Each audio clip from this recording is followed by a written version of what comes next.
Greetings and welcome to the latest edition of the Entheogenic Evolution Podcast. As always, I'm your host Martin, and I'm happy to have you with me today as we have a special lengthy episode of the podcast this week with a 5-way conversation, no pun intended, about 5-MeO-DMT, low doses, and meditation. This week, I am speaking with the Bridging Heaven collective of Rack Razam, Quilly Powers, Eugene Allende, and Joel Briere.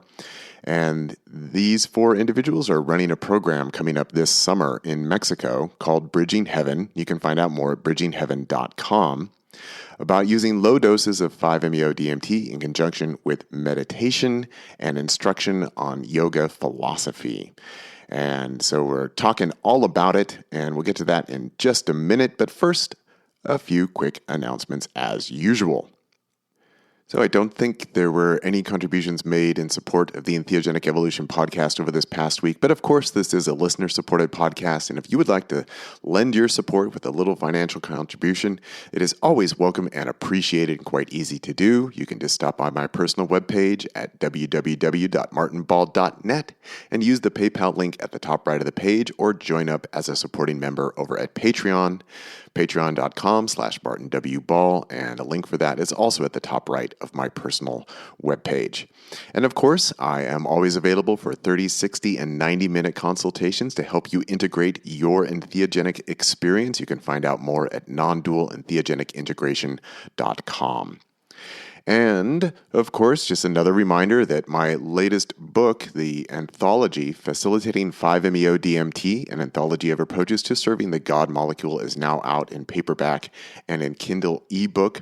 And as I mentioned on the podcast the other week, I'm also making it available via direct sale as a PDF. If you would like to do that and buy it directly from me, just make sure that you do send me a message letting me know that. I did have someone the other week who paid through PayPal, and PayPal did not send me a notification, and so I didn't actually get that notice that that person was looking to purchase a PDF copy. But anyway, I make those available for $10. My email, of course, is martinwball@gmail.com if you want to communicate with me about that, and I'm happy to do that for you. And speaking of the book, as I have mentioned, I do have another conversation with Rack that we had already recorded that is featured in the book, and I will make that available on the podcast. I was actually planning to release that this week, but then when I was contacted by Rack and his team about doing this interview regarding their program of Bridging Heaven, we decided to bump the interview with Rack until a later time so that we can make this available for you. And I do have another interview coming up with one of the other contributors from the book, Patrick. That's going to be happening this coming week, and that will be available soon. And I still have a backlog of other interviews. So there's still a lot to come out here on the podcast, and of course also trying to wrap up the audiobook To Oribai's Vision. In terms of this conversation that I had with Rack and Quilly and Eugene and Joel, just want to let you know that we did record it via Zoom, and we did have several different audio issues show up over the course of this conversation.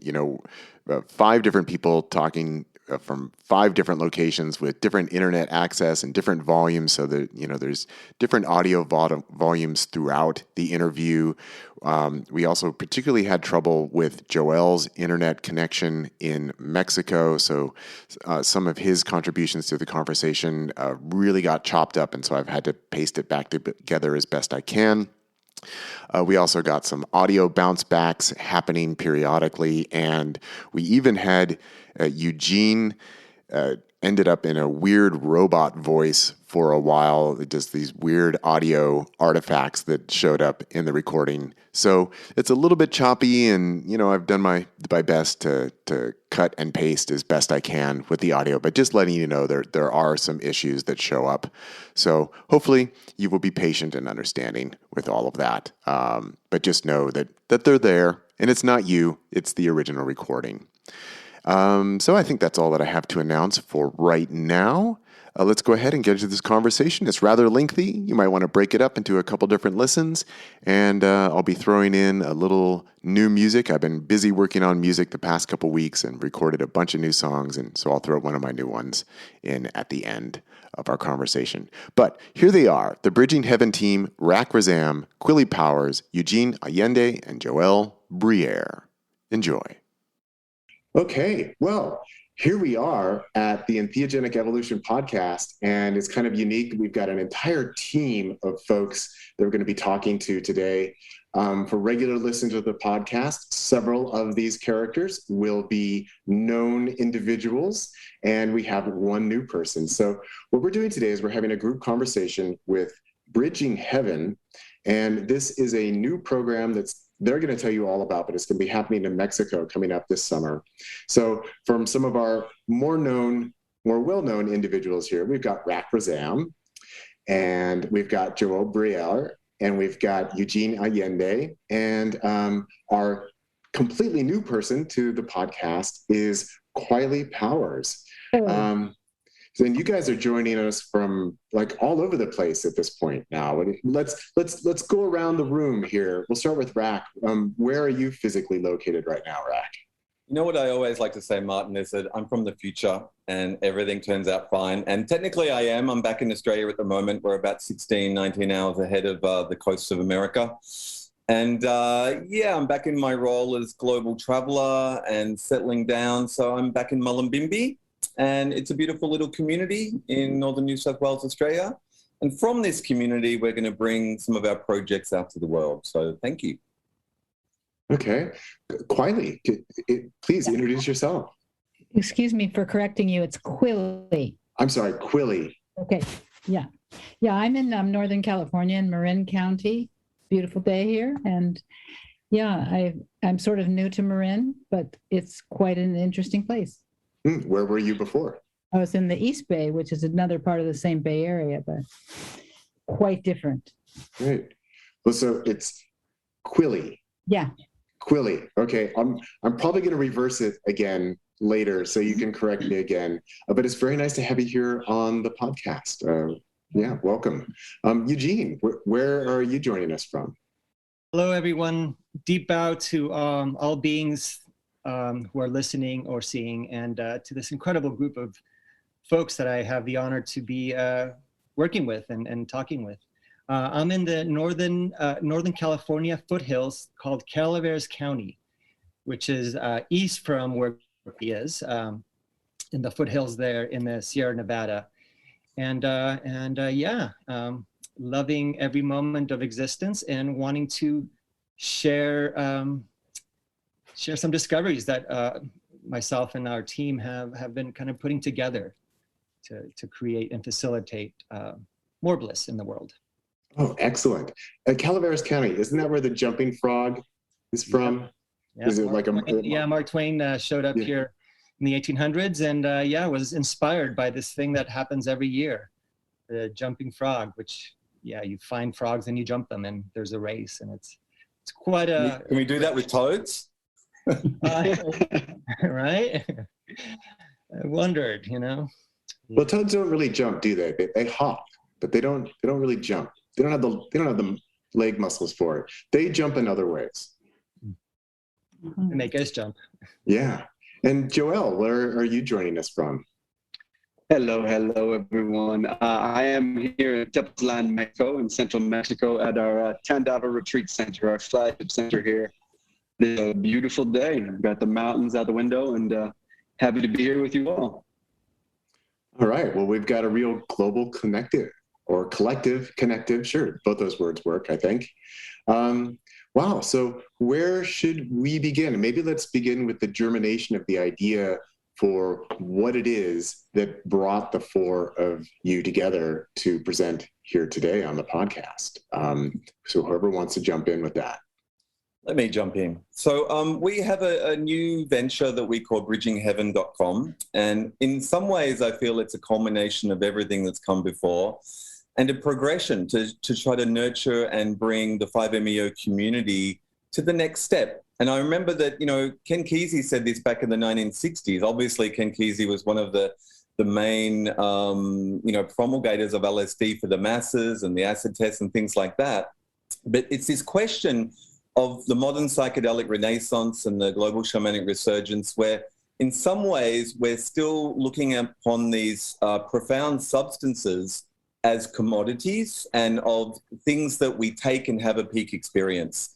So people may be very familiar with 5-MeO who listen to this podcast, but for me, one of the important differences with both NN-DMT and 5-MeO-DMT, but it seems more pronounced as 5-MeO, and the Bufo takes over the world, and the world's media and the awareness of 5-MeO is just rapidly accelerating, that these are substances of the divine that are all through the plant kingdom, the animal kingdom, the mammals, and the humans. So, I think this is a really crucial point of difference and distinguisher, that the tryptamines are endogenous to human consciousness. We still don't know exactly the mechanism and how they're working. We believe that they may be produced in the lungs and the cerebrospinal fluid, and that they're kept at bay by the MAO inhibitors in the gut.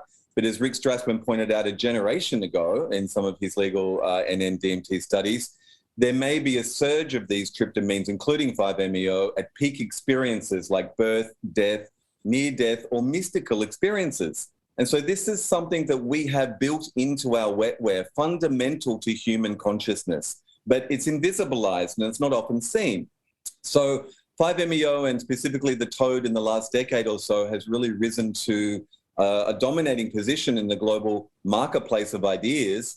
And there's this, interface where 5-MeO is traditionally done in a ceremony set and setting. It may be done cytonautically on their own. It's quite recommended that most people do it with a sitter or a facilitator because it's such a powerful experience. But it's something which in the marketplace has developed into almost like the ayahuasca lineage and the retreats and the one-day ceremonies or the private ceremonies. And it's a safely held container for the revelation of the truth of the divine within. But the divine lives within us. So for the last decade or so, and many of the people here, and myself included, like for the past 7 years or so, 5-MeO has essentially been my life's work, or being in service to that medicine. And as some listeners may remember, there's been Aya Awakenings, which had a very pivotal 5-MeO sequence for me that happened back in 2006 and set my life on that path of working with the medicines, ayahuasca and 5-MeO. Shamansoftheglobalvillage.com, working with the now controversial Octavio Redig, and being introduced to the toad medicine, helping form WeBack, the World Bufo Alvarius Congress, doing lots of cultural and community nurturing and development, because 5-MeO-DMT, even though it's been around for decades, has been very new in the culture in general and in the ramifications and reverberations of this divine experience. And so over time, I've seen this work, and I've been thinking, where is this going?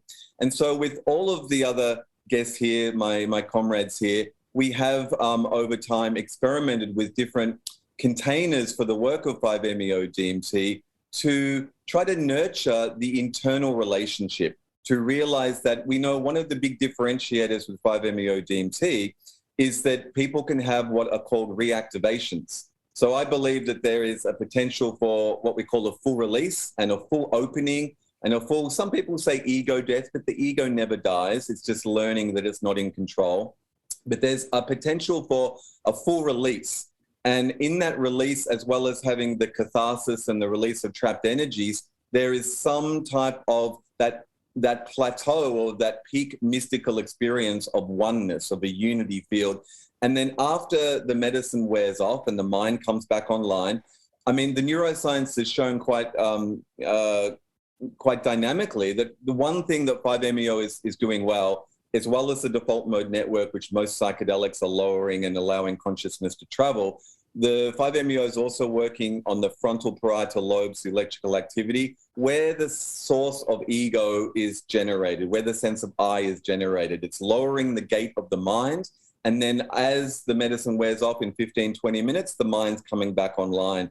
And so it gives you this potential to connect with deep source consciousness within, what all the Eastern Vedic paths have said. There's Buddha nature, there's Christ consciousness, there's source consciousness, there's this idea of samadhi or this grand unification.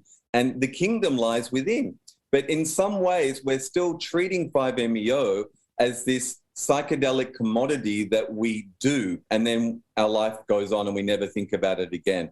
We know that this experience, it activates this potential within us, and there can be a bleed through on other medicines where you have a 5-MeO experience essentially forever. You could reactivate on 5-MeO, or you may have some sleepless nights and what we call night school, or this capacity for going back into the space because it is within us. And once you've had this big full release, I believe it's like the pilot light is on, the flame is on, that space is activated within you. And the only thing between you and going back into it is this ego mind.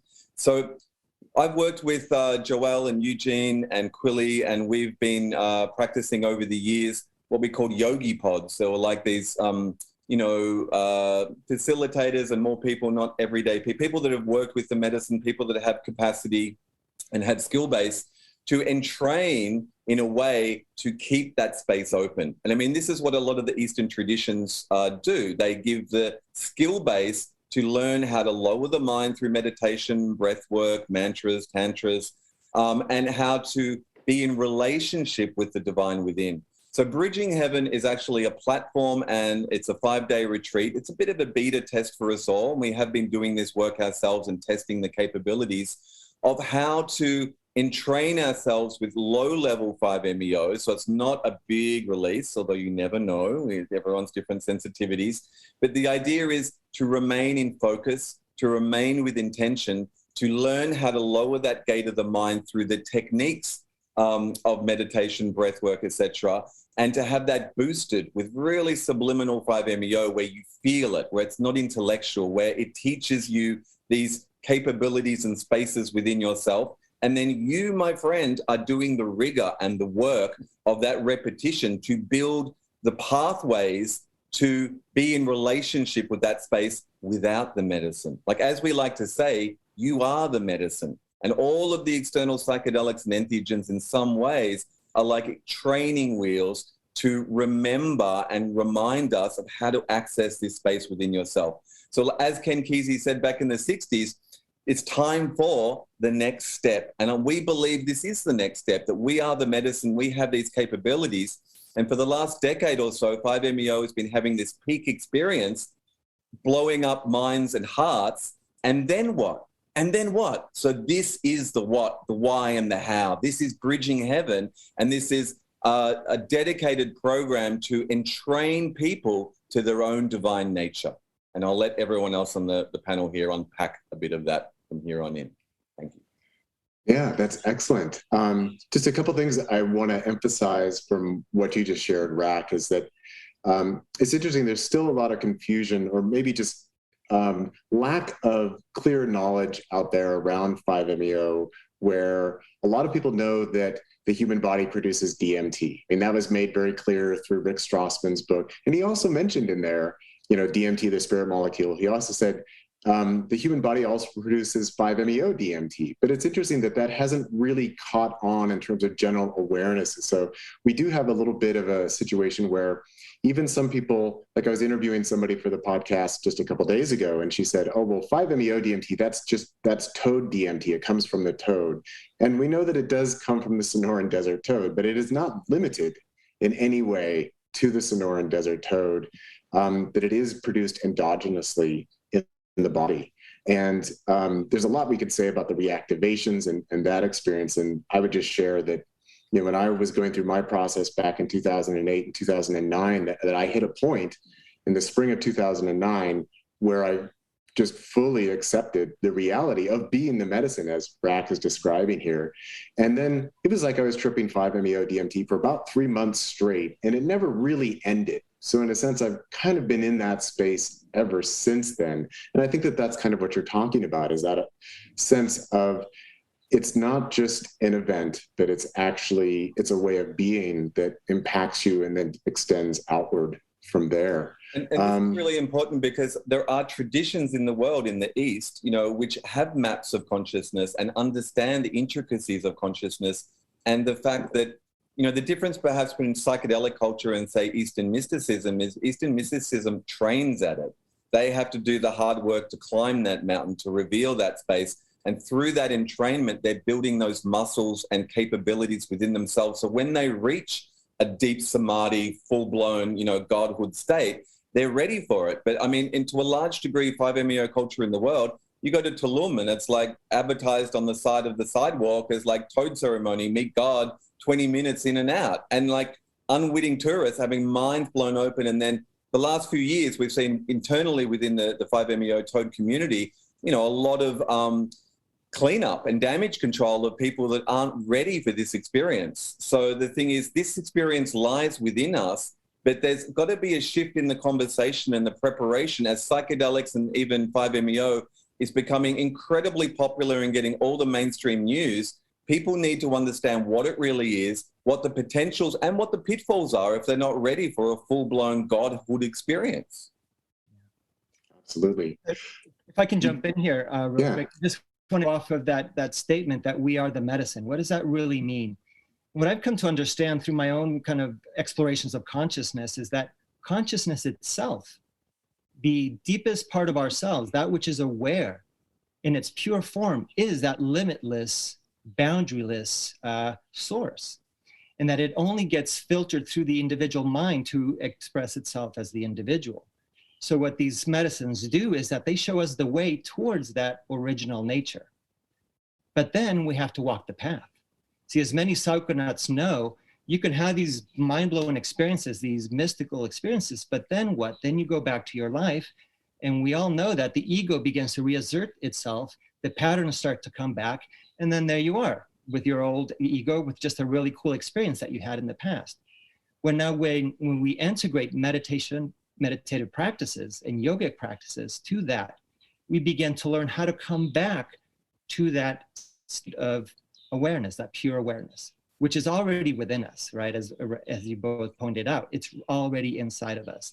These molecules only open us up to that potential, which is called samadhi, nirvikalpa, all these beautiful terms. So in combining the two, we really feel that we can, because we've met two different kinds of people. The psychonauts that have these mystical experiences, but then go back to their everyday life and nothing much changes other than a really cool experience. Or the practitioners of yoga and meditation who have never really broken through. Now, I've been teaching meditation for now 22 years, and I talk about these exalted states, and many of them who have not tried the medicine don't know what I'm talking about, right? They crave that mystical experience. They crave that divine revelation, but they never really get it through just that meditative practice of coming back and back. So combining the two is really the ticket to number one, access, but then a practice to really integrate that deep reality, because it is our nature to be at peace, to be at one with the universe. We've just lost our way. So yeah. I'd like to point out as well that in some ways, there has been maybe some consternation in the, say, meditation, yoga communities, which themselves as a product of the West, have been lifestyled and diluted and really focusing on maybe more the asanas as an Instagram type of health, benefit. But the origins of yoga, which I'm sure Joel can talk about a lot more depth, they show us that at the root, the cultures in the Indus Valley in India, hundreds, almost thousands of years ago, 1800 years ago, they had an entheogen. They had a sacred medicine they called the soma. And the Rig Veda, one of the holy books of India, devotes about 2/3 of its space to these songs of praise to the soma, to this substance which they drank and made them unto gods, plural, right? It revealed the divine within, the classic entheogenic sort of thing. And from that relationship with the divine within, instructing and formatting the people, I believe, they developed these maps of consciousness which have survived to this day. And whether it's through priestcraft, climate change, whatever happened to the soma, we don't really know what it was. It may have been a fly agaric mushroom, it may have been something else. But these capacities of being, these maps of how to access the spaces remain. And, I don't think it's any coincidence. I mean, we've probably all had very powerful psychedelic experiences, but on some of these tryptamine experiences, I have felt consistently that the space itself, the intelligent vibrational entity of the space, as it interfaces with the human body, it's like plucking a string and the reverberations. And I've had so many examples where the tryptamines will form me into mudras. And we've talked about this in the past, Martin, this idea, it feels like the energy coming through the human organism calibrates like an inkjet test on a printer by doing the mudras and these different capabilities. And they're showing us how to regulate energy, and they're formatting us to be able to go into these higher dimensional spaces. I mean, we have a relationship with higher dimensionality that is at the root of all the world's religions. They all had something, if you go back to the root, texts of their holy books. And in India, they had this soma. So in a way, what we're doing by reuniting entheogens with 5-MeO DMT and the Vedic path with these modalities is we're reuniting the original path. There is no left-hand path. There is no right-hand path. There is the pathless path. And it's time. It's time for it to come back into the world. And now I reckon Joel will give more depth to that. Yeah, and something I just wanted to jump in on really quickly was this distinction that we're making here, that things like 5-MeO, these catalysts, these entheogenic catalysts, that they give us access to the state of being that is natural, that exists independently of the medicine itself, and that these experiences are not produced by 5-MeO or any other entheogen. It's merely giving us access to levels of ourselves that, as Eugene was describing, can be very difficult to access, certainly from normal everyday egoic consciousness. We don't want to be in unity all the time when, you're trying to drive down the road. There's a reason for that. But getting access to these deep levels of unitary states of being can be difficult. And even through the meditative traditions, people come up against the blocks. They come up against the barriers that are within themselves. And so sometimes having these catalysts can even provide something to people who have years and years of experience with meditation, but might not feel that they've really gotten to the substance of who and what they truly are at the deepest levels. And so that's where these catalysts then come into play. And as Rack was saying, and we'll invite Joel to speak a little bit more on, that this is actually an ancient tradition of using entheogenic catalysts for meditative awareness, that this is not something new. It's actually where all of this stuff originates. So it's deeply rooted in human history. And it is funny when you come up against sort of the yoga lifestyle folks, that a lot of them are like, oh no, we don't ever do drugs or anything like that because that's all bad. And it's not really recognizing, well, this is where yoga comes from originally. So Joel, we invite you, if you'd like to speak about that you've been on the podcast before discussing your use of Advaita Vedanta philosophy in conjunction with meditation and 5-MeO. So perhaps you'd like to speak more about that. And then I also, Quilly, really want to get to you and hear some of your story a little bit. But Joel, what would you like to add for this portion of the conversation? Absolutely. When it comes down to it, what is yoga about? What are the Buddhist practices about? All these ancient Eastern techniques about? They are about reining in internal senses to find stillness within the self. They are about limiting the egoic chatter, which is quite aggravated by external stimuli. And it is about finding that stillness, that silence, so a moment of raw, unadulterated experience of our pure awareness. And so the entire system of yoga is based around this. These are techniques. Well, apologies. Our internet's been going a little bit in and out here lately. I'll try and get in what I can. Essentially, the yogic practice is about finding stillness. It's about reining in the senses of the external mind to find our truth, to master the physical body. Pranayama, which are the breathing techniques, is about mastering our pranic, or our energetic body. All these different practices are around finding mastery and discipline in our external self so we can find our true inner voice, or our true inner silence. And the entheogenic experience, especially when using a catalyst such as 5-MeO DMT, perfect door union. As was mentioned, this was practiced a long, long time ago and was quite a tradition. And now we've really just been left with one, and it can take quite a long time to achieve these states through just practicing the yogic techniques or meditation. But when we allow ourselves the pure unadulterated experience through an entheogen and then use the twing on, see where we are overstimulated and where we can find stillness, they become quite an effective match. Hope some of that came through. Some of it came through. Unfortunately, we were having some transmission problems with Joel in Mexico. But can I just pick up a little bit on just that, what Joel, I believe, was trying to bring? Yeah, please, Eugene, go right ahead. Yeah. So basically, yoga has many branches, right? The one that we've been sort of playing with as the ultimate preparatory and integrator is this 8-limbed system by Patanjali that was devised and written about by Patanjali maybe 2,500 years ago or something like that, I believe, Joel. And but these are practices that prepare the body-mind to receive this full experience. And even Patanjali back in the day, and he didn't talk about soma in his sutras, is that every practice that you do in yoga is to prepare the organism to open to this divine cosmic consciousness. So that this yoga piece that the West has really grabbed onto as a physical exercise system, that was only a sliver, that was only a part of it. And Patanjali only practiced these initiatory, preparatory practices to prepare the system to receive this high amperage experience that was called Nirvikalpa Samadhi, which again sounds very fancy, but really what it is the mind completely becomes still, as Joel was pointing out, and then the inner radiance is allowed to flow freely. So I just kind of wanted to throw that in.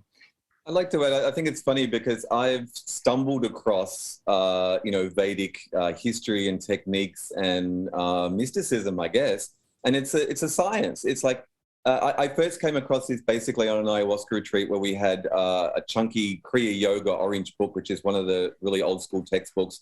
And in it, it had like a list of the visionary state, the visions you will see as you progress through, the end goal, which is, liberation or this state of realizing God. And, the stages between where perhaps the cities or the powers, potentiate. There's these intricate maps of consciousness which blow my mind and were completely psychedelic and is a textbook of how to do this. But what it takes is discipline. Right. And so in psychedelic community, we have a legacy from the 60s, and maybe Quilly could talk about that because she was one of the Grateful Dead, entourage. There's this idea that we've stumbled into psychedelics without a lineage. In the 60s, maybe they drew upon India and there's a little bit of structure that came in through there.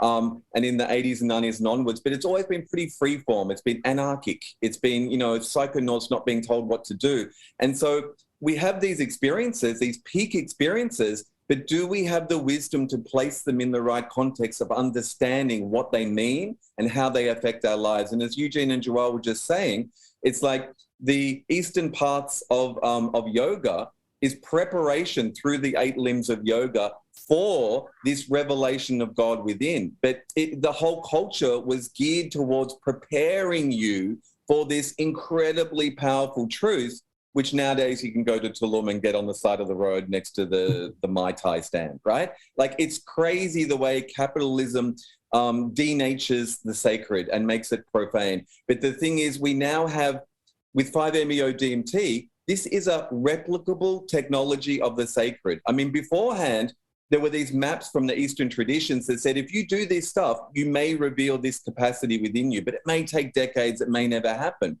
With 5-MeO entering the scene in a bigger way, and it's seeded into public consciousness, everyone has access to these states, but without the preparation, without the training, without the embodiment.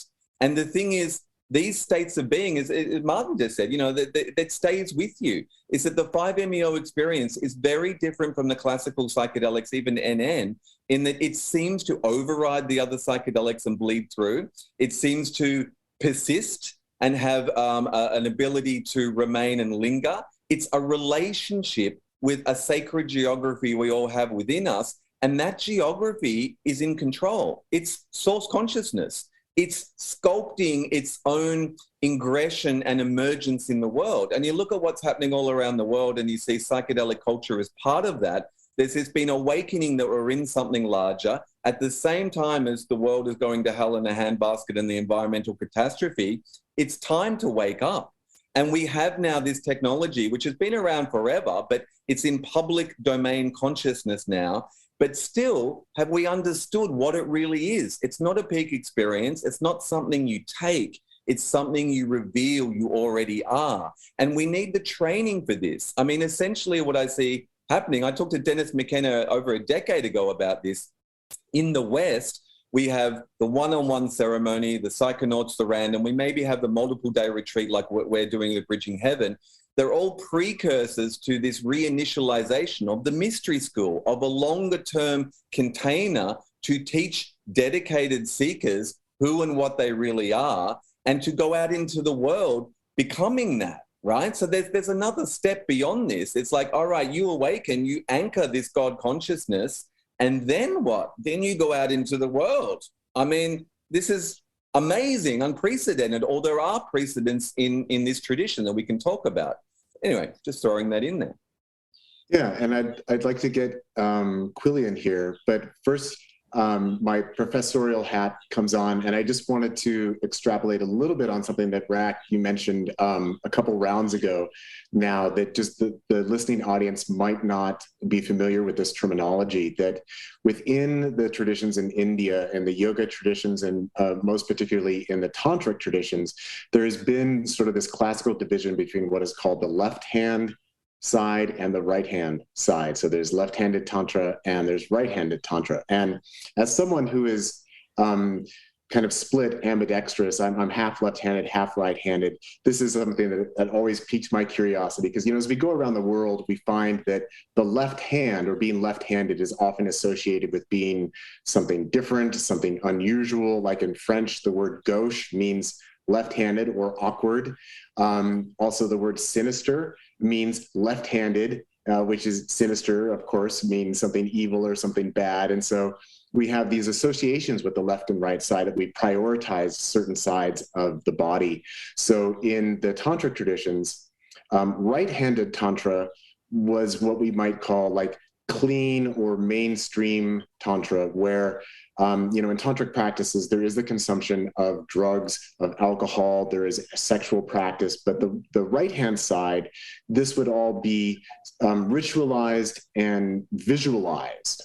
So you're not actually having sexual intercourse with someone, you're visualizing it. And that became the dominant tradition in Tibet, right, with their form of tantric Buddhism. But then left-handed tantra actually consumes the psychoactives, consumes alcohol, engages in actual sexual practice for the purposes of generating the energies of liberation. So these are divisions of practices that have been around for many, many hundreds, if not thousands of years. And so part of what we're talking about here is bridging this divide, not only bridging heaven and earth, but also this supposed difference between the left and right-handed sides. And it also plays nicely into my own emphasis on the symmetry that appears beautifully on peak states with 5-MeO. But now I'd really like to get into Quilly and kind of introduce you by way of saying, of course, I've had Rack on the podcast many times, so my audience, I'm sure, is very familiar with him. Eugene was featured on the podcast quite a few years ago now. We were talking about your book, Dimensions of Being. Joelle, you've been on the podcast, and you've all been here to Ashland, Oregon, but Quilly, you have not. So if we could start, just whatever you're comfortable with, tell us a little bit about your background, how you came into this world of 5-MeO, and then what you are bringing to the collective of Bridging Heaven. Well, I've taken my seat as a medicine crone. So I come from the 60s. I had the great good fortune of being introduced to psychedelics through a man many of you will know, Leo Zeff, in a very sacred way, while I was simultaneously recreating to the max with the dead. And so I had both of those. And then I didn't completely stop relating to psychedelics, but I meditated seriously for well over 30 years in the Theravada tradition. And I've done just under 3 years of silent retreat practice in total. So when I came back to a more, and I actually have been up to Oregon to do this medicine. In fact, my first time was with someone up there. And then when I came to the medicine, I remember Rack saying, well, your neurological pathways are already, in place. And I felt like that. It was a complete surrender. And my relationship with the medicines were one of surrender and saying yes and letting it take me. And then we had and how this idea of bridging heaven got stimulated for me was there was a pod where we were, and Eugene was present. And we did full release doses, and Eugene just sat there like a Buddha, right? And I was like, whoa. And so I haven't been investigating that path myself since then. And instead of letting go to the medicine, I'm staying in the awareness, because my understanding of what practice is yes, we develop these absorptive states, but that's to facilitate the opening and the insights that are available in the reciprocal relationship between me, if you want to call it that, and the universe. And it's really very reciprocal, which is maybe what all of that symmetry is about, actually. I experience it in that way. So I've since been doing that practice. And at first it was a bit of a struggle because I wanted to let go. That was my habit mind coming in. My ego was like, I want to let go but instead I've maintained that state. And then now my awareness is starting to open in brand new ways where I am absorbing the universe rather than surrendering to the medicine and having that kind of an experience. It's a much more all-encompassing experience for me. And sort of simultaneously to starting that practice, I started doing what Eugene was talking about, the night practices, where I've been practicing lucid dreaming. And that's more advanced when you start to get into dream yoga. I'm learning about it, but I'm not being able to practice it yet. But I think these states can be held, paradoxical though it is, as Rack said, the ego never dies, but the ego does have to know when it's up for its turn and when it's not. And so we can hold both of these states of consciousness simultaneously.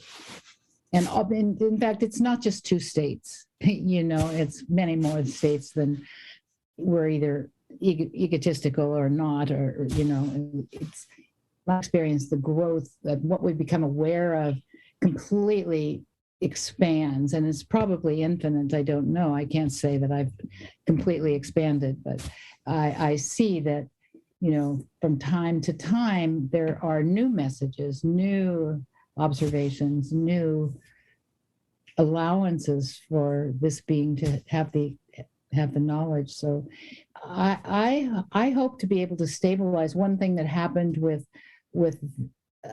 adding medicine to my practice, my daily practice, I might have to have gone on a month-long retreat to be able to get enough absorption in place to have these experiences. I can now, not 100% dependably, but I can go into my practice without medicine and have some experiences that are stable, experiences of emptiness or awareness, whatever we're talking about. So yeah, I'm hoping I've been the screener for this and for the applicants, and I'm excited about the people who are coming, because they all have really good practices going on, and as we are all different, so are they, and it's very exciting.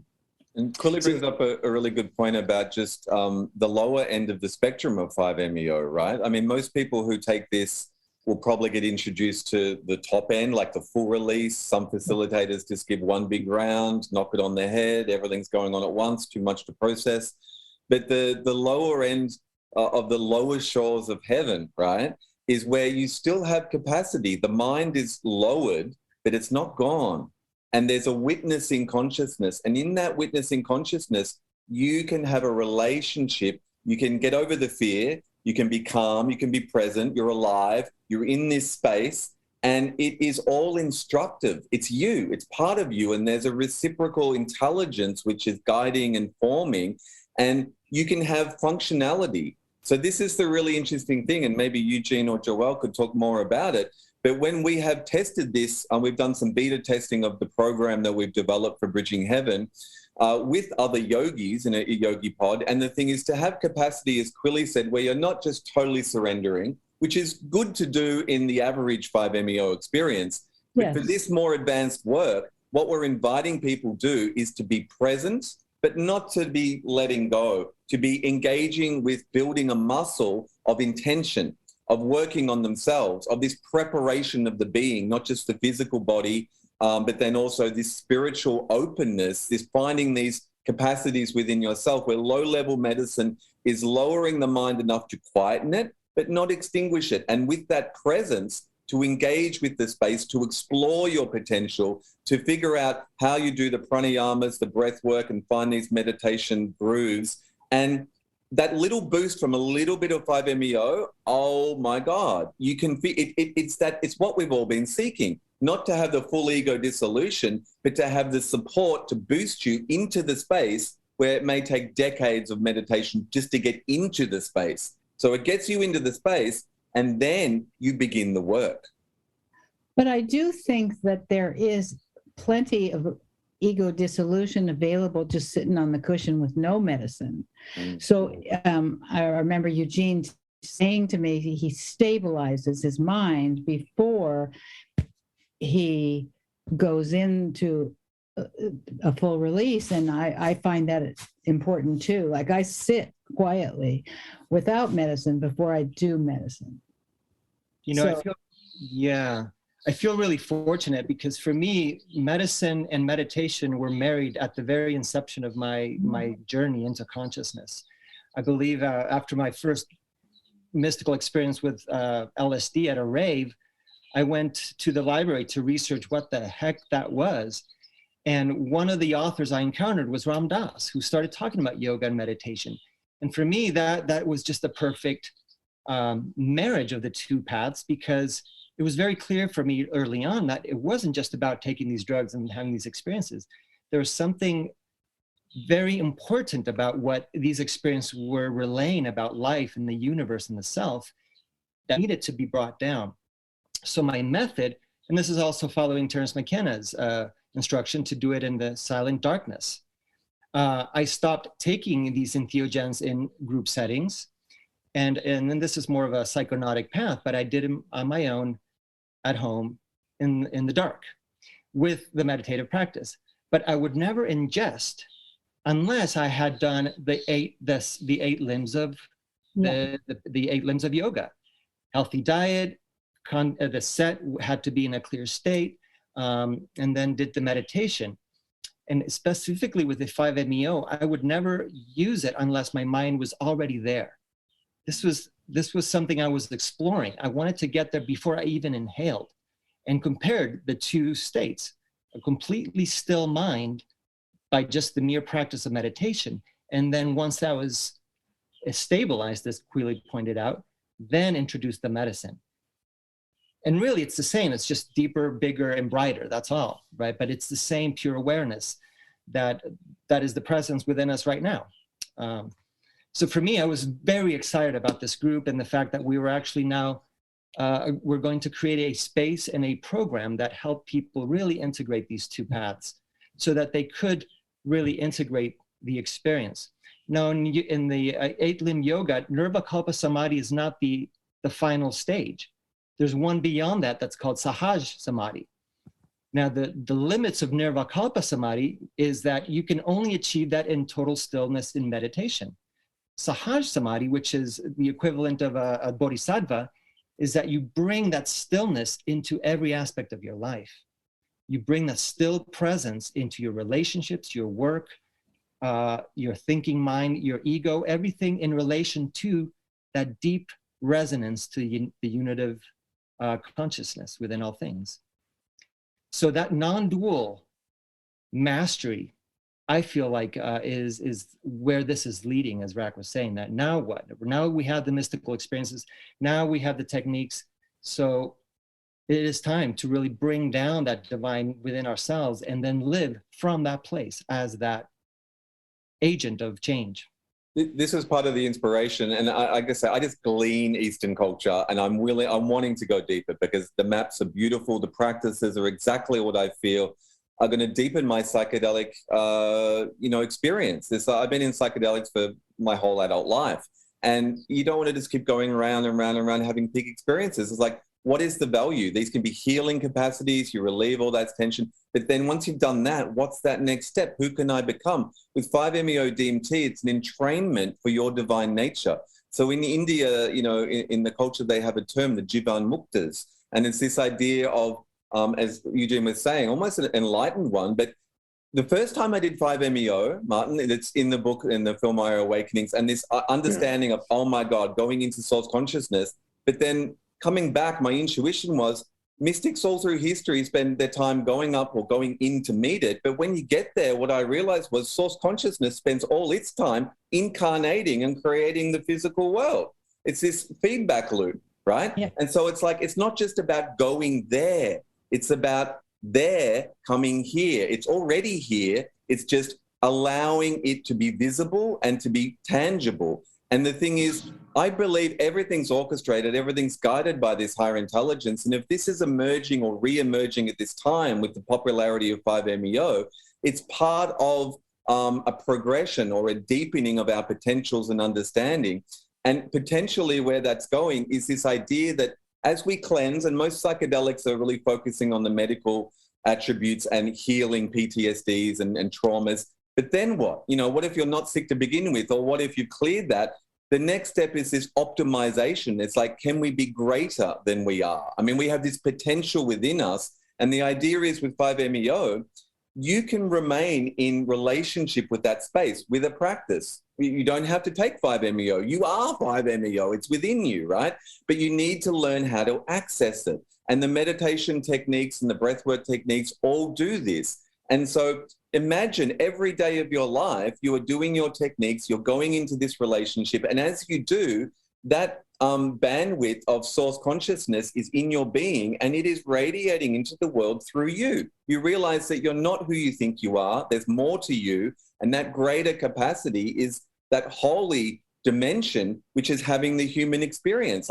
This is, for me, this is freaking revolutionary. It's like this Galileo moment or Copernicus moment where it's like what we revolve around is like there's this divine source within that we've been having flash in the pan peak experiences. But if we really anchor this and understand this, it's a relationship which is transforming everything we think in Western culture. It's not that we're having a psychedelic experience. It's like, oh my God, alive and well and becoming one with me as it walks into the world. This is the potential to bridge heaven and earth and to make the world a better place. Like, we're going to make no guarantees because we can't. We're not going to say you're going to become an enlightened saint and holy one, but we're going to teach you the pathways, the potentials, and the geography you have within yourself. With discipline, with rigor, we can guarantee that you're going to deepen on that path. As Wilbur said, it's not about the altered states ultimately, but about the permanent traits. So that we're accessing these, but the more we access, we begin to really live from those higher perspectives rather than just having the peak experiences. They become abiding qualities of our own personality. So just wanted to throw that in there. Yeah, and this is something that I want to emphasize in support of as well, that I've written and I've said this many times where I've said, look, I don't care how many peak experiences you have. I don't care how many times you take 5-MeO. I don't care how many times you go into a non-dual state. If it's not transforming yourself in your life, then what's the point? Then it's just another escape. It's just another route out. And it's something that I think is actually endemic in a lot of spiritualities is this idea of, I'm going to develop as a spiritual person so I can get out, so I can transcend, so I can go away, so I can be extinguished, so I can be absorbed into the higher realms. And the wording that I've liked to use is say, look, we've all been like God toddlers running around on this planet, unaware of the fact that we're all God, that we're all this unitary consciousness. And so what I see 5-MeO is helping to serve is this process of helping to become God adults, where we are embodied in the fullness of ourselves and this energy that we're talking about, of this spaciousness of consciousness, of bringing that through so that we are coming in, as Rack likes to say, that the divine is trying to come in. And I say, look, the human ego is always trying to get out, but the reverse of that is that God is trying to get in. And it's come up against the wall of the identities of the human ego and the desire to escape. But this is kind of a new invitation of, can we be embodied in the freedom of what we are, fully expressive here as human beings on this planet with each other? And that's what it sounds like what you are all working towards in this program. And I also want to pick up on the idea of using these microdoses, these small doses of 5-MeO. I think that these are particularly effective after one has had the full experience, so that then just the slightest tingling of it is, oh yeah, that's what that is. And then it opens up all on its own. Whereas if somebody is just introduced only to small amounts of 5-MeO, then they don't really have that intuitive understanding that, okay, well, this can go all the way. And so it's after you've had those peak experiences, then we work more from a mundane level to help integrate that. And that's a word that we use now about integration. And I also like to say embodiment, that for me, that the work of integration is the work of embodiment, so that you're bringing that into who you are here and now, not in some other realm or some afterlife or next realm or whatever, because this is where it's all happening. So the more we can do to bring it in, I think the better. And so I applaud the aim of this program that you guys are developing. There's been a really good community response in terms of in training and working with low-level 5-MeO, and because I think it gets really overlooked, but the potentials to have capacity within the space and to have modalities and pathways which are already built in, which are just waiting for you to tune into, where if you have that fullness, you're blown out into the omniverse, and it's like often you lose those subtleties. So, this work and these pathways, just as powerful in their own way, and obviously low level people are like, well, how low is low dose 5-MeO? Everyone has a different sensitivity in armoring. And usually with client work of people coming to 5-MeO, they bring their baggage, they bring their traumas, they bring their life story. And that's the point. They're coming either for healing or for awakening or for revelation. But it's not often that they will have the training of being a yogi, of having a discipline. Some do, and the thing is, to teach those disciplines, to already not have all this other baggage, but to be clear of that and to be ready to go deeper, that's the next level. And that's what I think the entire psychedelic community over a few generations now, they're just healing and cleansing the wounds. And when those are healed to a degree, then they can plug in and they can start to go, okay, now we can understand who we are. What are we going to do with this? So I think we're turning the culture as a psychedelic community. And, this retreat at Bridging Heaven in Mexico is really that next level. It's a program and a container that is safe, sacred, and sound. It's looking to work with people that have a meditation or, breath work or a modality practice, but haven't maybe reached that samadhi state, or people within the 5-MeO community who have, but want to anchor that and go deeper with that. And it's an incredible space that I'm really privileged to work with Joel. He's been working for the last 2 or 3 years to build his flagship retreat space in Tepoztlán, and I'm sure he'd like to share a bit about it. Sure. Thank you, Rack. And you guys let me know if my Wi-Fi starts chopping up again. It's sounding good now. All right. So our center is, as I mentioned, located here in Tepoztlán, Mexico. And Tepoztlán is a beautiful little mountain town about 90 minutes south of Mexico City. It is extremely scenic. We are surrounded 360 degrees by breathtaking mountains. It is a very nurturing, very lush area. It's spring weather year round. There's flowers and hummingbirds and butterflies all year, and just a very good quality of life here. Our center is a absolutely beautiful property.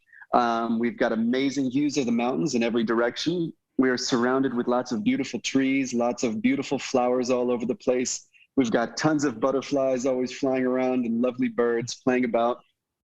And we're a boutique center. We focus on kind of smaller groups. We don't really take more than 10 participants here, so no one gets lost in the mix.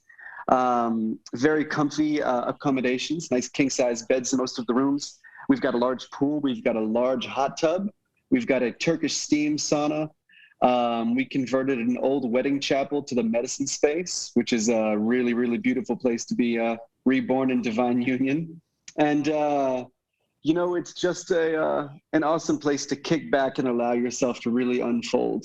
It's a beautiful place to call home, and I love receiving amazing participants here and just getting to nurture them, through the amenities at the center, through the nature, and through beautiful practices. And so, Joel, that is now up and running. I know that you were working on building the retreat, but it's you guys are active now, and you also have. You should also mention that you and your partner Victoria, that you've been putting together a 5 education website as well, and I think that just got launched as well. So maybe you could tell us a little bit about that, and then I want to talk to both Quilly and Eugene about their work and retreats. So. If you could tell us a little bit about those things, Joel. Absolutely. Yes, our center has been up and running since October. We did a nice little kind of soft launch, and it's been going really, really well. And we're very happy to be here. We have a second center opening up in Costa Rica in January of next year. And then the 5 platform. So that's really been my partner Victoria's brainchild. She's been the driving force behind this platform, and most of the people on here, I'm pretty sure actually everyone on here is involved in the platform. And if not, you need to be, so we'll talk after. But yeah, this is to be the kind of world's first centralized hub of resources and information around 5-MeO DMT, because it is a newer medicine in relative to the other plant medicines. And there's, as Rack mentioned earlier, there's been a lot of chaos. There's been use Tulum as an example, the Bufo Hotel, with people just getting blasted off right off the street. As integration specialists, we get reached out to all the time by people trying to put the pieces together, weeks or months later after their experience, because they were kind of piped by some traveling toadster and not given any tools or support to help them pick up the pieces or support them afterwards. So we really find it pertinent that there is not just information about, hey, this is a blissful experience, but hey, this is how serious this can get. As my favorite teacher, Adyashanti, says, enlightenment is a destructive process. And this pure experience of raw, unadulterated enlightenment, it does bring forth a falling away afterwards. The parts of our lives that no longer resonate with our progress may begin to fall away. Our external world is a reflection of our internal world. And so really getting that information out there, we've brought on a lot of integration specialists who are familiar with the 5-MeO process, where participants, can go on the platform. They can read their profiles and reach out to them directly and get integration support. We're partnered with Fireside Project as well for absolutely free peer-supported integration. And we've got, there'll be different videos, different cool things like that. We've got links to a lot of different podcasts and videos. Martin and Rack, we've got quite a few of both of your podcasts on there, and a lot of the great, amazing content that you both have done. And a lot of fun stuff like that. We'll be doing a year-long facilitator training program launching next year, as well as a 3-month-long practitioner refinement course for practitioners who have done these, 6-day training programs that we see on Instagram that terrify me. And you are now qualified. Yeah. Here's your certification. And but yeah, it's going to be a really fun project. Victoria has been putting in a ton of work on it. I've been, of minor support in the background. No, I've been, helping work on it, but we're very, very happy to get this launched, and it should be launching within the week. Great. Thanks, Joel. And remind Victoria that we want to have her on the podcast soon as well. Will do. So now I want to talk to both Eugene and Aquili, because now, Rack, I know you've been involved with retreats and educational events. You've been in it for years and years and years. And Joel, you were first on the podcast like 3 or 4 years ago, where you were already running retreats around 5MEO. So I want to ask both Eugene and Quilly in terms of, like, Eugene, I know you as an author, as a presenter at conferences, and so I've kind of known you more as sort of like a solo practitioner. So this is kind of new for me to have you in association with a retreat. I don't know if there's history there, and also Quilly, we're just meeting each other today, so just want to ask both of you, what is your own experience in kind of doing these group retreats or doing group work or working with a team, and what are your roles in the Bridging Heaven program? And maybe we can also talk about what the program really is going to be in terms of what people could expect when they come. But whichever one of you would like to go first and answer that myriad of questions that I just threw at you. Quilly? I've been mostly on the receiving end of retreats of meditation. I don't work in groups as a facilitator. I work with usually 1-on-1 or 2-on-1, sometimes 3-on-1, but that's about as big as I've served. I've assisted RAC a little bit in doing larger groups, and that's great. I've managed retreats for other people. So my role will be guiding meditation. I mean, I'm familiar with the structure of retreat. We'll all be doing individual meetings with everybody every day. And who knows what we're going to be doing. I think we're going to be doing a lot of responding and being receptive to what comes up, because it's such a new idea. And the way it works for me or the way it works for any of us is not necessarily what a particular person is going to experience. And though most of the people have done plenty of meditation. But stepping into a meditation retreat is a lot more challenging, even without medicine, than people think, because your body has to get used to it. Your mind has to get used to, oh, I'm just sitting here, and stabilizing. And so, yeah, well, there and much comes up. I mean, it's very exciting to be quiet enough to even watch what your mind does most of the time. We think we are our thoughts, but hey, what's in between those thoughts? So I'm very excited to see how this rolls out, actually. Yeah. Okay, great. Eugene. Yeah. Well, and for me, as you probably all know, I'm a psychotherapist by profession with a transpersonal orientation. So I've been working with folks at various stages, levels of being for over 22 years now. I have a meditation group that I facilitate weekly, and that's ebbed and flowed from only, say, 7 to 20 members. And that's something I do regularly. And it's just purely meditation, mostly with a non-dual sort of direct path orientation, resting in awareness and so forth, which has been amazing. In terms of integrating medicines into my work, I have not done that. I'm intrigued by the psychedelic therapy movement and using these medicines for therapy. I'm not so drawn to that, actually, to tell you the truth. An hour is perfect time for me to sort of unpack and then put them back together and then give them some tools.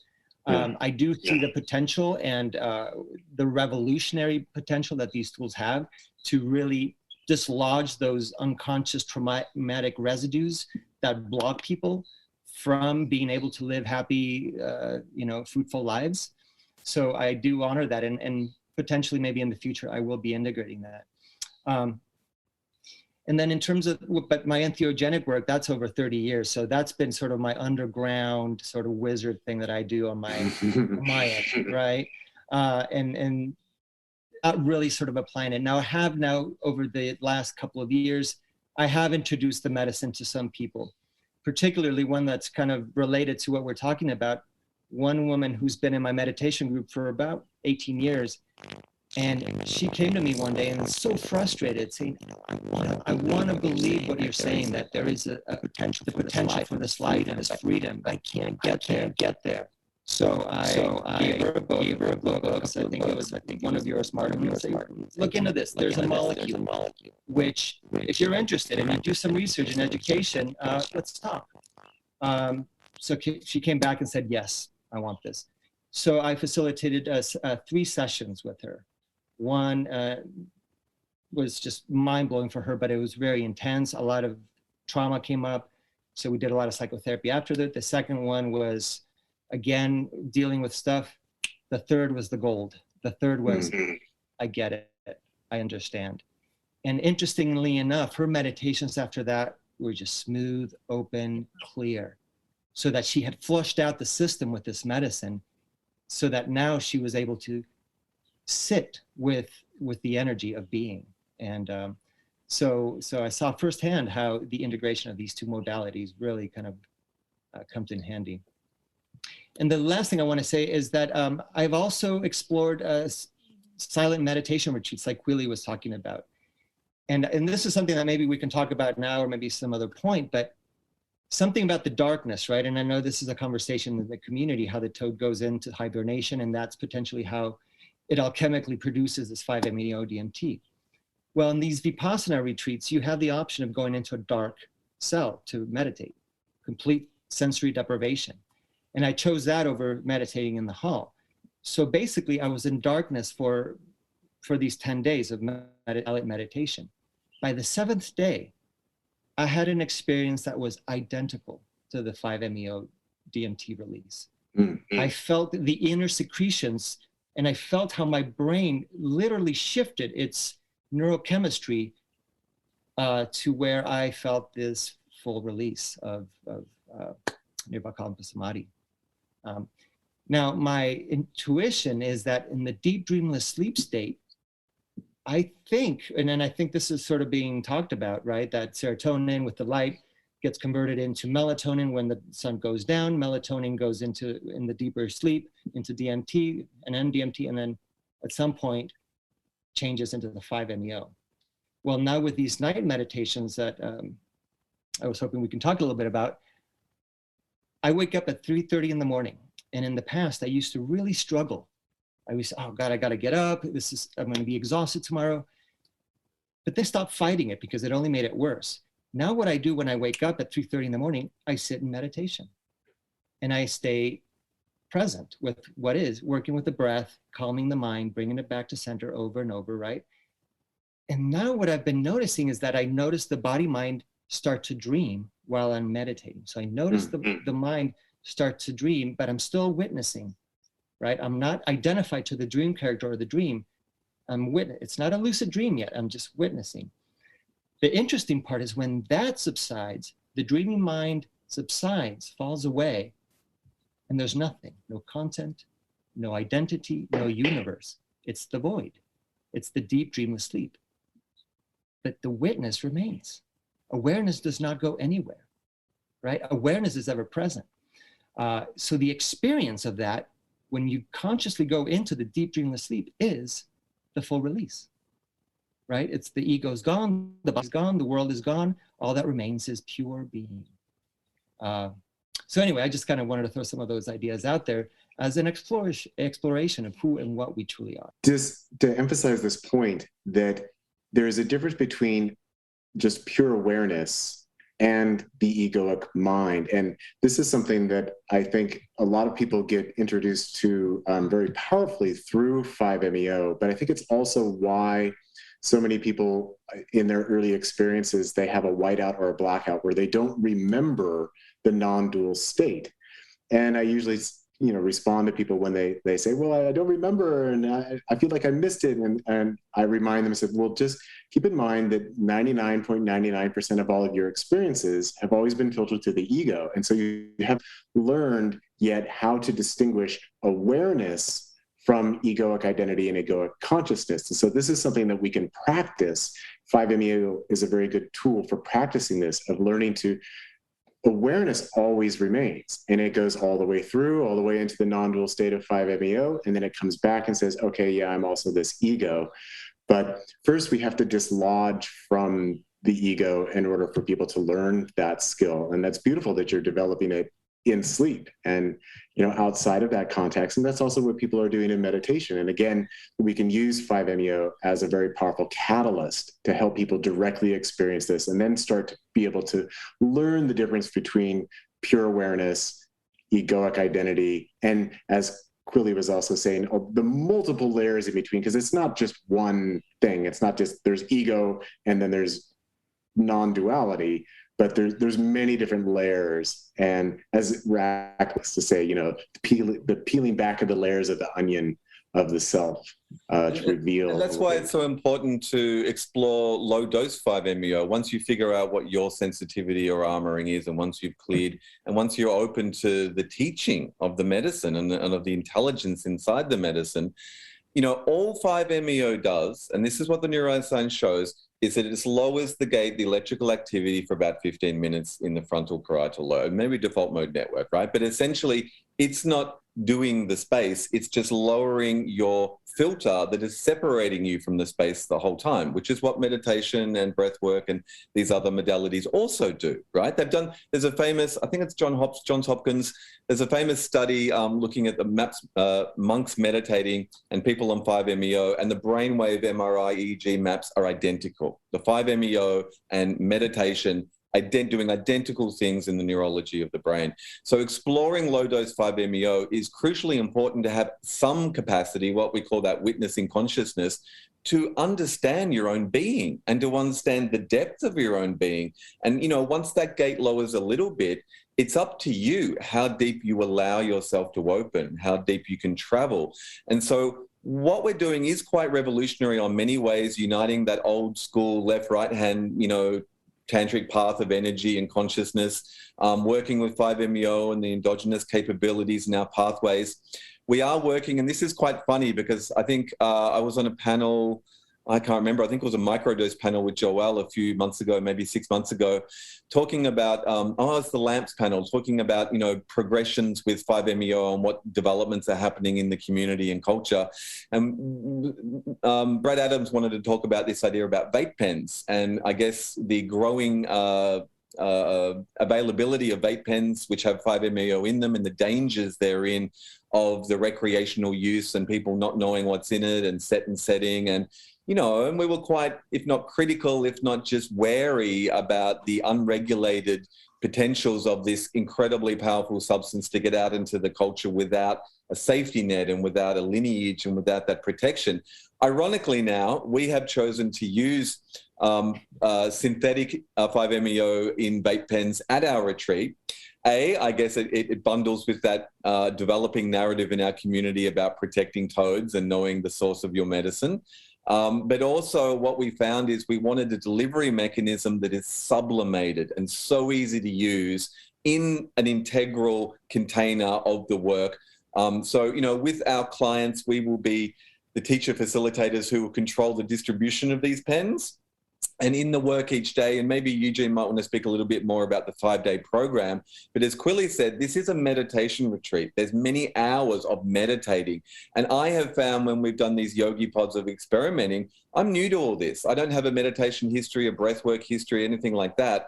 But when I have experimented that with these beautiful beings here in front of me, with low dose 5-MeO, it is a game changer because I'm pretty hyperactive. My mind's really active. But the thing is, a little bit of medicine and the focus and the integrity of this ability to practice something with the consciousness that is engendered and awakened without just randomly going into my own either trauma or processing or whatever. It's like this mystery school. It's a mystery school for uniting the human and divine integration, right? And so low-level vape pens, no button, 3-second toke is a handshake, a low dose, more than that would be higher. We're going to have to experiment because everyone might have different levels of sensitivity. But the idea is you can be meditating, the bell will ring, the vape pen will go in, and then boom, your meditation boosts to the next level, but you're still meditating, and you will hold that meditation for that 10, 15 minutes of medicine. And then maybe there's another hit. We're still working out. This is a bit of a beta test. Really, the way we see this going is learning from this experience of this retreat. And what I hope that may be constructed from those learnings is a program which can exist beyond the retreat. Maybe it's online, maybe there's modules and teachings, and that people can learn how to access this capacity in an online mystery school, and to embody this in ongoing retreats with Bridging Heaven at Joelle's retreat in Mexico. Yeah, and if I could just jump in for a moment about this relationship between meditation and 5-MeO, that kind of like Eugene, I had a long meditation tradition myself personally. I started practicing as a Zen Buddhist at the end of high school, which was 1990, I guess.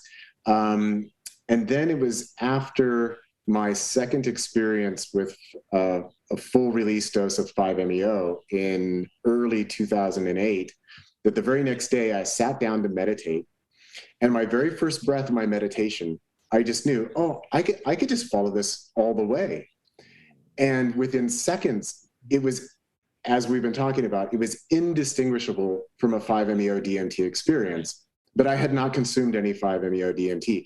And I had been meditating. So at that point, that was at least 18 years I had been meditating, and never had gotten anywhere close to that level.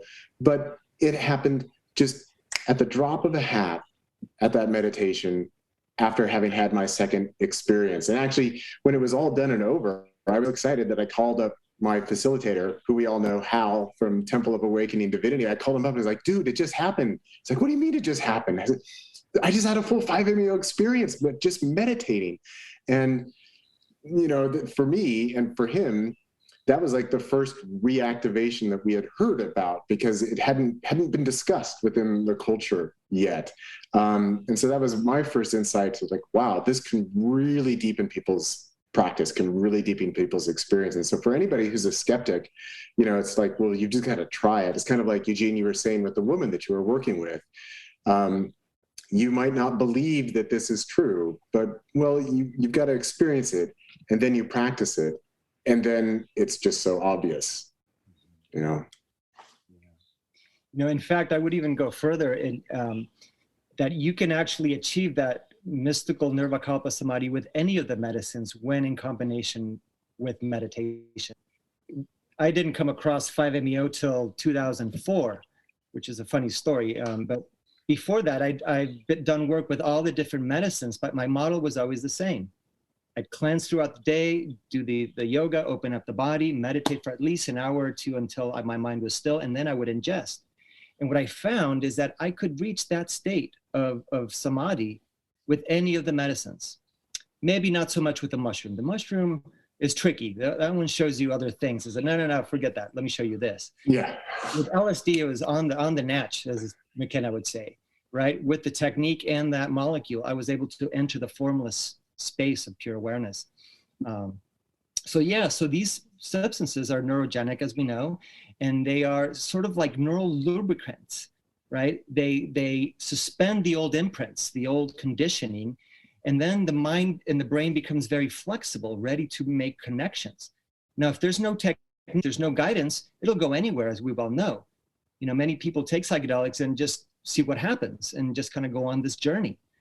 But if the brain is open, and then you guide it towards the center over and over, towards that unified center singularity within all things, eventually you begin to entrain, as Rack likes to say, the brain towards that center. So you create these pathways, right? And the more you practice that, these pathways get more and deeper, where eventually there's no effort. It's the effortless living from that place. At that point, you've fully integrated and reformatted your brain to live as that liberated human. Yeah, and I want to emphasize that word that you just used of the center, because this is another one of my little catchphrases that I like to use when talking about the psychedelic experience versus the non-dual experience. That I say, look, there's so many different ways that you can go out, and you can go out infinitely. You can go on a journey, you can see whatever you want, but there's only one way to the center. and that this is what we're talking about, is going into the center and then bringing that into who you are. So maybe if we could talk about the practical logistics. What is happening at your retreat? How is it going to be run? And then also, of course, how can people join? How can they sign up? Who could participate? Well, we've all been contributing to the 5-day program, but maybe I'll defer this to Eugene, who has been helping ice the cake of that program. And it's interesting because, as you said, I've been on retreats for 15 years now, almost my whole professional psychedelic career, and I've led retreats to the Amazon and things like that with ayahuasca. But I am not that well versed with meditation retreats, but I am willing to learn. This is what we want from participants, people that are wanting to join this program. You don't necessarily have to have a very pronounced meditation history, but we want you to embrace that. We want you to be prepared to do that. We want to work with people that are prepared to transform and change and awaken this consciousness within. And then it's the long tail of our program to keep in touch, to figure out what tweaks and what support in that integration. A lot of time, integration in the psychedelic community means coming back to normal, right? Working with the traumas that are revealed and shedding. But there's not a lot of focus on optimization, of growing, of becoming greater, of the real deep psychological shifts when you anchor the understanding that you are God on earth, or whatever label you like to give it, that there's a process underway that you are part of and that you are committed to. So this isn't random. This isn't just peak experience. This is training. This is almost like a boot camp for, psychonauts to reveal the divine within and keep that connection open. So we've all contributed to this 5-day program, and I'll let Eugene share a little bit more about it.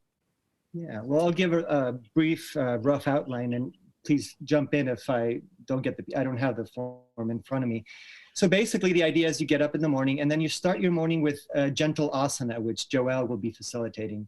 Joel is a yoga teacher, and so he will kind of lead us in opening the body, opening the centers, releasing tensions from sleeping, right? Prepare the physical vessel. And then after that, either Queely or myself will guide everyone into a meditation practice, which will be teaching various techniques, and meditate for about an hour or so. Take a little walking meditation break where you start to move the body, come back for another resit, and then do the medicine on that second sitting. So you've already, by that point, you've done the asanas, which prepares the body. You've done the sitting, which stabilizes the mind and brings you inward. And then you activate with the molecule. And then meditating with that, and then sort of really bringing that in. After that, maybe a little bit of a lunch break, and then we do some integration. Each participant will have the opportunity to talk to one of the facilitators about their personal experiences, anything that came up, just to do a little bit of more of that personal sort of check-in. Because things will come up, as we all know, right? Things come up. And then possibly an integration circle where we all sort of get to share a little bit and kind of come together, create a little community, and then do another sit session where we sort of keep the practice going, and so forth. And then maybe after dinner, do a satsang. So each of us are going to take that evening and then do a slight either experiential presentation. We're all still kind of working those pieces out, but really presenting some of the maps, some of the technologies we used, spiritual technologies, and have some connection with the participants, and basically have this as a routine for every day, so that you're creating some consistency and some, the consistency is important. I think we're also somewhere in there, we've got some breathwork sessions where we're really practicing different techniques like pranayama and different things, which can really add a lot of energy to the body. And again, you've got to be careful. The program itself is sublime in a sense. There's a lot of subtle techniques where a lot of psychedelic culture is the big bang stuff. We're wanting to go in slowly to nurture and to develop the root structure and the capacity of people to prepare and reveal, and then going forward to anchor these spaces.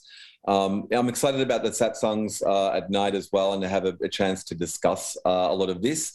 One of the seminal texts that has been influential for my foray into sort of the Vedic path and the similarities with 5-MeO and the psychedelic spaces was the Toad Palace Protocols by religious scholar Richard King here in Australia, which I've been disseminating for years to different people that are interested on this yogic path. But this idea that it analyzes, the 5-MeO experience through the lens of the Vedic approach and through the Samadhi scales and understanding. And there's a lot of juicy bits in that about experimenting with configurations of groups. I think somewhere within the program, there's probably a group 5 full release on 5-MeO. That can sometimes be good to do sometimes at the beginning to iron out all that stuff we're holding on to and start from a similarity of, plateau of release, or towards the end. And there's potentials to experiment with the students, with the seekers who are coming in, holding that space and then trying that space and building upon what might grow from that space in terms of group configurations and different titrations of release, in allowing that space to come alive in the individuals in the collective field. That there's just so much potential in this lower to middle echelons of the bandwidth of 5-MeO and source consciousness that I'm excited to explore and to discuss. And one of the big things for me in some of the discussions is, after a good 7 years of, working almost exclusively with 5-MeO, or being the focus of a lot of my psychedelic communications in the culture, of really understanding the nuances of what it means. I mean, it's not just a peak experience, it's a relationship with this divine consciousness and what that means, and how prepared are we to really step into that and to change. What I see is that, myself included, we have these experiences and we talk about it and we come back in the 9 to 5, but there's this shift over time in what I'm willing to really embrace and how much am I really willing to let go. And I think that what we're creating here is also, in this class, in the first class of the Bridging Heaven of the retreat program, a camaraderie and a collective and a support group for being not proud, but being nakedly radiant in this revelation of the divine within. I mean, with the right humbleness and with the right sort of context, but not to hide, to be supported by the others in the group and the facilitators, and to realize this is a program which is not even just about transforming lives. Everyone has this potential within them, and we have the technology and we have the trainings and we have the vision to support people in becoming their greatest selves, in becoming their human divine integration on earth. But that takes a commitment. It takes a commitment to the practices we're going to teach, and to the trust in the process that it's okay, it's safe. The first time I did 5-MeO in 2006, I came back and was just like radiating, like, I used to say, this baked potato in the heart of the sun, like radiating the divine energy, but looking around and going, where are the others? And then realizing over time, I would just entrain and acclimatize to making out I'm normal again. Didn't do a very good job of it. But, the point is, we are supported with our brothers and sisters, with our facilitators, with this school, this mystery school of Bridging Heaven that we are creating, to create a space for each other to be permissible, to land this thing, to be God on earth, to not be ashamed, to not push it away, to own it. And I think there's a lot of support in the talks and in the engagement with the class and with the teachers of owning who and what we really are, that is really different from a lot of the psychedelic work that's been done before. Yeah, I think that's such an important point, that, the language that I've been using is that, guess what? You're God. Now get over it. But also that there should be a level of empowerment that comes with that. And it actually reminds me of a class that, I was teaching at Southern Oregon University, where we were just starting to talk about Tibetan Buddhism. And I mentioned to the students that, well, one of the first things that you need to develop as a tantric practitioner in Tibet is tantric pride. And some of the students came back and said, wait, don't you mean tantric humility? Isn't Buddhism all about humility? I said, well, yes, but actually, one of the first things they teach you is that you are the Buddha mind. You are the tantric deities. All of these things are just manifestations of your own mind. You are the source. So you need to be proud of that. And so there is a humility that comes with that, especially when we recognize, well, we're all that. So not one of us is uniquely special in that regard, but to own that as a level of pride where where it doesn't twinge the ego, where you can say, wow, I am the unitary consciousness. I am God. I am that which is. And to be able to say that with a level of genuine authority, I think is empowering for people, and not the false humility that gets kind of played around in a lot of spiritual traditions, I think. And so much of psychedelic culture, I mean, in one way, rightly so, we know that these are ego-dissolving substances, but the ego bounces back. And often there's an aggrandizement and a messianic phase, and these natural psychological phases the ego goes through, and it has these incredible opening experiences. And so we're not suggesting everyone go out and say, I am God, and be all an ego. But exactly as you said, Martin, the subtleties and the nuances of being supported in the awareness that you are the divine manifested in the human experience, and the nuances to separate the ego mind from the soul mind, the drop in the ocean, and this idea that this layer or this presence within ourselves is us, but it's the greater us, and it's growing into fruition. There's so many, I've got these beautiful 19th century translations of the Upanishads, another Indian holy text by a Victorian scholar, and their language, they use the word the logos a lot, which I love because I learned that from Terence McKenna. It's the Greek, the Godhead, or the vehicle of the God in the manifestation.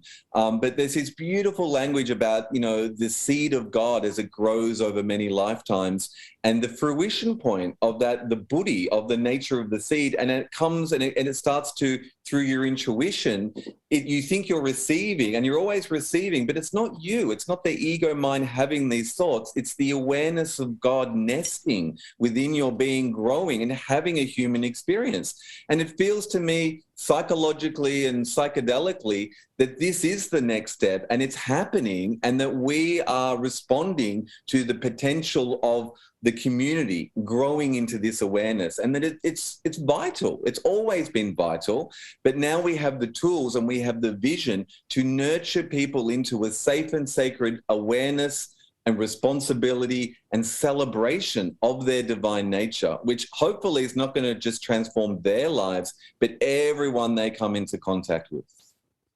Yeah, and to go back to something that Quilly had mentioned earlier, it sounds like there's an application process to be part of this group and to participate. Quilly, maybe you would want to say something about that?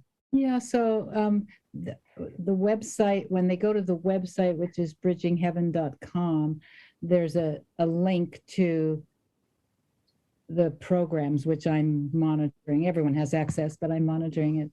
And then I will reach out to them and have a brief conversation. Sometimes it's a little longer, but usually it's about under 15 minutes, just to do a screen and make sure that they are suitable, they understand what we're doing. And then there's an application form that's pretty deep. It goes into medical issues and trauma issues and all of that. And you probably had one for application for your work. For pretty much everyone that I work with is similar. And then we have another conversation and go over some of that. And yeah. So to reiterate that, this isn't an entry-level retreat. We like to say that it's open. We're open to anyone who loves to apply, and we honor that. And things may arise in the retreat. Trauma may arise. We all have stuff. And it's funny because I've worked with a lot of facilitators and done 5-MeO and clients and people that are meditators. And, everyone loses their shit on the big doses, except Eugene. Eugene doesn't, right? But the thing is, what we're looking for in people is a commitment to learning these techniques. They may have an existing practice. Great. That gives them an understanding. I mean, 5 days of sitting meditation, as Quilly said, there's a bit of body load and a bit of adapting to that. But this is the practice. This is what it's all about. It's not just a flash in the pan 15 minutes. We're teaching you transformative techniques from these ancient, modalities that specifically support your God consciousness inhabiting your body with that boost of 5-MeO. So I'm really looking forward to participating in the retreat as well as being a facilitator from the inside out to get to know it and these techniques. If you have a meditation practice but have never experienced maybe a samadhi state, then this is probably going to get you there. If you have had external 5-MeO samadhi states activated but not had the meditation practice, as long as you're committed and understand what you're getting into, then this is going to help deepen your practice and your connection with the divine within as well. I think it's a really important. All of us are in growth. And so we're learning, I'm learning to integrate my daily life with my wisdom. I have a sign in my bathroom that says, notice arrogance, because I think I'm all that sometimes, because I've had these experiences and I really like to see that edge and work it. And it can switch over in a millisecond from being compassionate and to a bit of I know better than you. And I think these places in each of us, I'm not saying all of us have that same place, but that's my place. And I think it's very important to be willing to see whatever arises, the good, the bad, and the ugly. It's not just about bliss and God and samadhi and all the joys of life, but it's the 10,000 joys and the 10,000 sorrows, and to be able to be with them, as the Buddha would say. Yeah. So, well, and that's I think what the practice offers, the practice of meditation. It allows you to slowly begin to move the center of identity away from the egoic structure, the me consciousness, back into that unitive awareness, right? And then many may ask, well, so how does that change? How does that translate into everyday action? Well, what that looks like is more joy in life, more loving awareness, more kindness in the world. And as some of you have pointed out, the world really needs a little bit of that, right?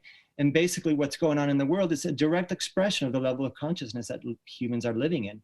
The egoic consciousness creates boundaries, creates walls, creates divisions. Whereas if you learn how to rest in the deeper aspect of who you are and realize that, yes, you are one with everybody else, that, yeah, we are God, but everything else is God, then it's a little harder to bomb your neighbor. It's a little harder to put a wall and put them out there and keep us in here, right? You begin to see the world from a whole different perspective, which generates the healing that we all know is possible. Well, that feels like a good place to wrap it up for today. I know my son is waiting for me to serve him some dinner, so I've got to go do that, attend to the mundane things. But this sounds like a really wonderful program, bridgingheaven.com. We've got Rak Razam, Eugene Allende, we have Quilly Powers, we've got Joe Briere, great team. I think this would be something to have an interesting follow-up conversation on after the event takes place, and kind of see how it all went, what worked, what needs tweaking, and maybe even getting some participant feedback could be really fascinating. It's a great idea. I mean, one of the reasons I feel the call, my whole work with the 5-MeO it's been community-based, forming WeBack, helping facilitators, doing lectures and talk, but it's been about this awareness that we're it, and collectively those of us who have experienced it, I call it a samadhi mesh network. The signal gets stronger when the more people are switched on. It can hold that bandwidth. And so everything we want to do here is in service to the community through the individuals that come and the learnings that we will share with the community. But we believe this is a program of self-development, of nurturing the divine within and helping keep it open. I cannot think, one of the key reasons I did this and initiated this idea with my comrades here who have the great experience that I don't with meditation and these spaces, is that these are the times. And I don't think we're seeing in the world now a culmination point, an end of one paradigm and the beginning of another. And if everything was to end at the end of the year, I think the greatest contribution I could give to humanity in the world is to nurture this divine within in our to see what the divine wants to do with us having the human experience. So we're hugely excited about this, and we invite everyone. It's July 5 till 10, 2022.